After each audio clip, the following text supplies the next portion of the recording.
तो asset management company Motilal Oswal ने अपना नया एनएफओ यहाँ पर लेकर आ गए हैं, जिसका नाम है मोतीलाल ओसवाल कंजम्पशन फंड। इसकी बेसिक डिटेल्स पहले दे देते हैं, उसके बाद इस पर सवाल जवाब का सिलसिला हम लोग शुरू करेंगे। तो देख सकते हैं आप स्क्रीन पर Motilal Oswal consumption fund direct growth इस स्कीम का नाम है। बेंचमार्क इसका है निफ्टी इंडिया कंजम्पशन टीआरआई, यानी कि इसको एक तरह से इसमें बेंचमार्क माना गया है। इसी को एक तरह से यहाँ पर उसके जो रिटर्न्स वगैरह होंगे उसको यहाँ पर देखा जाएगा।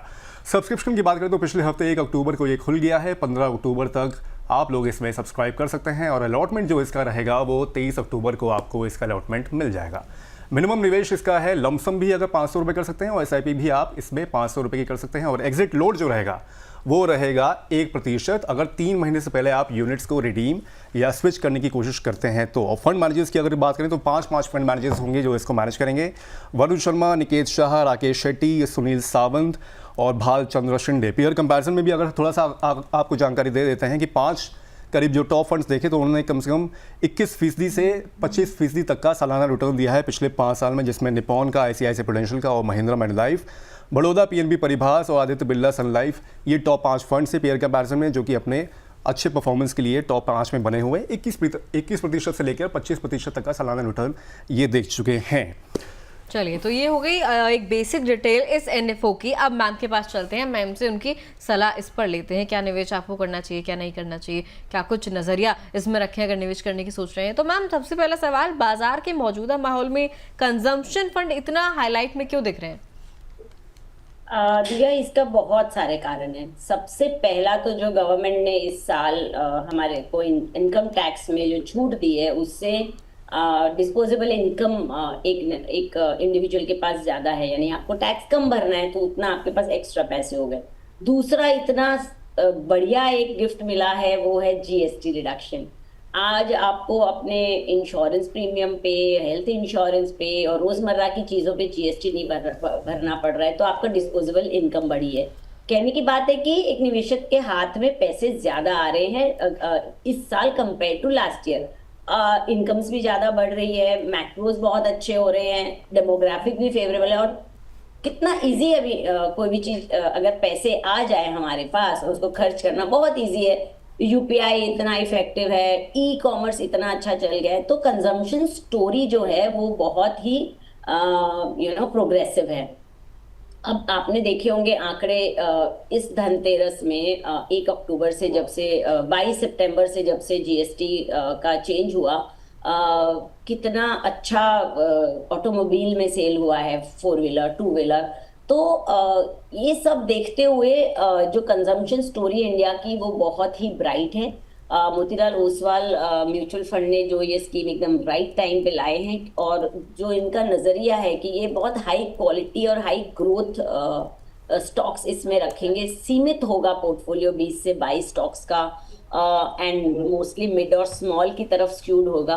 तो लॉन्ग टर्म जो निवेश करना चाहते हैं ये एसआईपी के जरिए लमसम दोनों ही कर सकते हैं। तो लॉन्ग टाइम नजरिया जिनका हो वो इसमें डेफिनेटली निवेश कर सकते हैं, क्योंकि ये बहुत बड़े यूनिवर्स को कवर करता है ये फंड।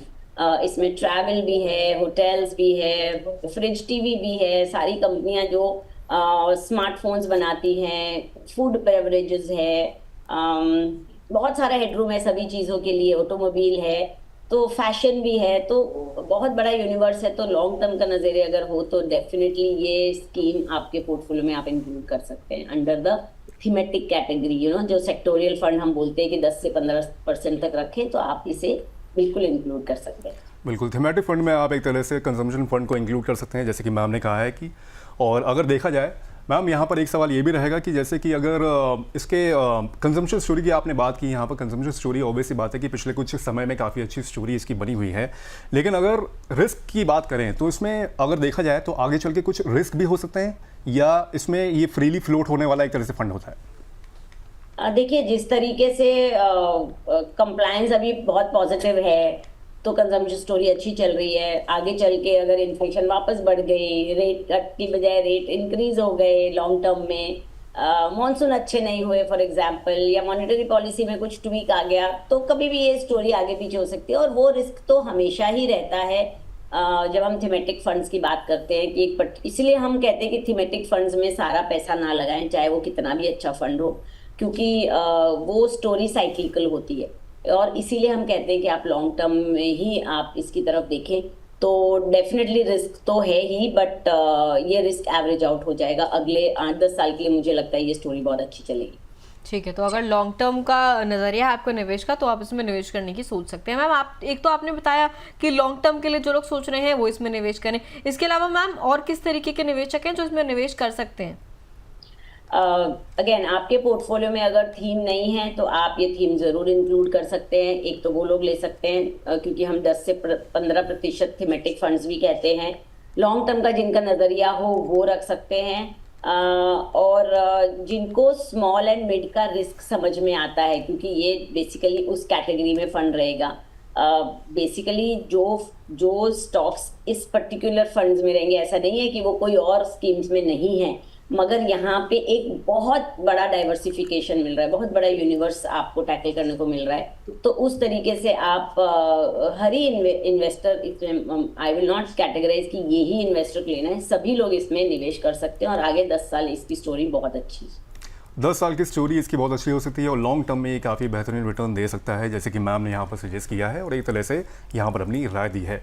मैम अगर यहाँ पर एक सवाल मैं आपसे ये पूछना चाहूँ कि अगर निवेश के नज़रिए से अगर देखा जाए तो इसमें अगर AUM की बात की जाए या फिर जो टोटल जो इसमें निवेश होता है तो उसमें टैक्सेशन किस हिसाब से लगता है उसका, मतलब अगर लॉन्ग टर्म के लिए देखें या शॉर्ट टर्म में देखें तो इसमें किस हिसाब से इसमें टैक्स लगता है?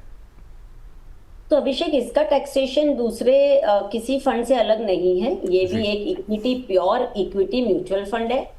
तो जो इक्विटी का टैक्सेशन है वही इसमें लगेगा, वही सेम। अगर आप 1 साल तक इसमें बने रहते हैं तब आप और उसके बाद बेचते हैं तो ये लॉन्ग टर्म कैटेगरी में आता है, लॉन्ग टर्म कैप के अगेंस्ट में। और अगर शॉर्ट टर्म 1 साल के पहले निकलते हैं तो ये short term, again short term as per your tax slab आपको टैक्स लगेगा, और लॉन्ग टर्म एज पर 12.5% ऑफ। अगर आपका वो साल में 1,25,000 तक आपको 0 टैक्स देना होता है, और 1,25,000 के ऊपर अगर गेन बन रहा है तो आपको 12.5% टैक्स।